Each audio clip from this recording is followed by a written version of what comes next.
It's almost as if he can't understand why everyone else can't do it. It's a bit like Jim Clark, who apparently couldn't understand why no one else could go as quickly. But, you know, he is very good.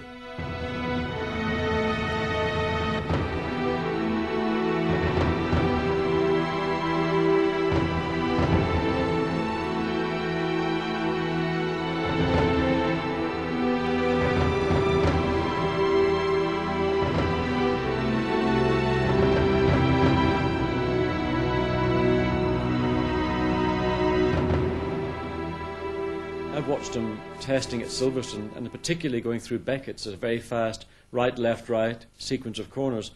And the speed that he carries into the corner, I mean, I stood there thinking, I don't believe what I've seen. He is so fast into the corner.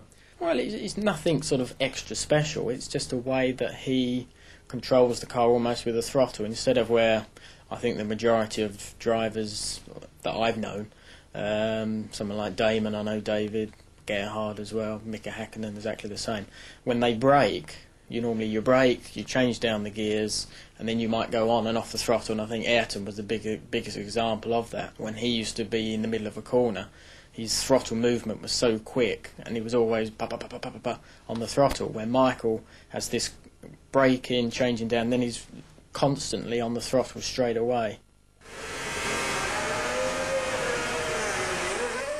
Even if every driver was driving a white car with a white helmet, we could still just about see the technique of Michael Schumacher.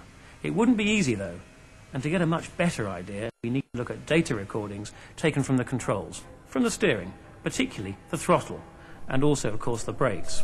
And we've had a rare opportunity to obtain data from the British Grand Prix qualifying from both Michael Schumacher and Johnny Herbert's car. This blue trace is the throttle. When it's right at the top, it's full throttle, and so now we can see the accelerator building up a section of flat-out running before then lifting off and then braking down for the next corner. It's important with a Formula One car to be progressive with the throttle, and so we don't see it just going vertically up, we see it progressively increasing, and that's particularly important through this corner, Bridge Corner, because that is taken at 160 miles an hour, and technique is all important to save time. Michael Schumacher approaches on full throttle with the blue line at about 160 miles an hour. Eases back, and then he progressively increases to be on full throttle on the exit, before then lifting abruptly, of course, to brake for Priory. Now comparing this with Johnny Herbert's throttle position, we can see that in fact Herbert keeps on full throttle for longer. Certainly no lacking in bravery, but then he has a much bigger lift to slow the car down more, before, slightly raggedly, increasing it back to full throttle again. Now looking at the speed trace, the blue line of Michael Schumacher shows his speed increasing all the way up to 160 miles an hour, and then in fact it really rather levels off, all the way through the corner, hovering around the 160 miles an hour point, before dropping abruptly away again as he brakes for Priory. Now looking at Herbert's speed trace, he's a little slower out of the previous corner, but gradually makes up ground, and so he's virtually as fast on the very approach to Bridge.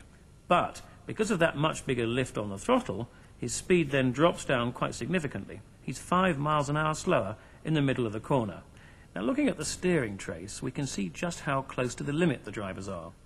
On the approach to the corner, the trace is fairly smooth. But then in the middle of the corner, we can see from the zigzag lines just how much correction Schumacher is having to make for tiny slides that can't actually be seen, not obviously anyway, from the outside of the car.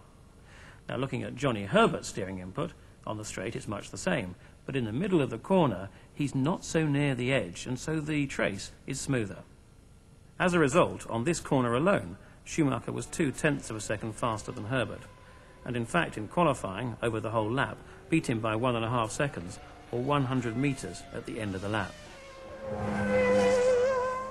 I think the main ability I have is that I have a good feeling for the limit, a very consistent feeling for the limit, and I'm able to run the car for almost 100% on the limit, and that's probably the difference in style, where someone has the ability to do that in the entry of the corner, but not in mid-corner, and then the exit again, or the other way around, and I can almost do this all the way around the corner.